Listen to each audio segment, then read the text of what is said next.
How to install Nvidia Beta app on a laptop.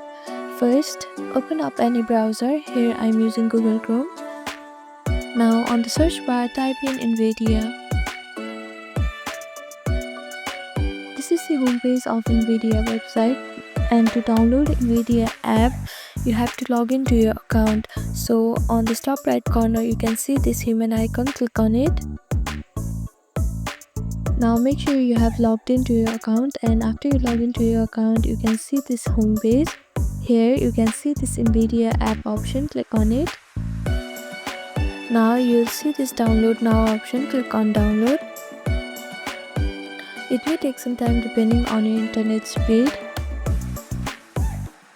After your download is completed, you'll see pop-up like this. Click on that. After you click on it, follow the instruction to install Nvidia app.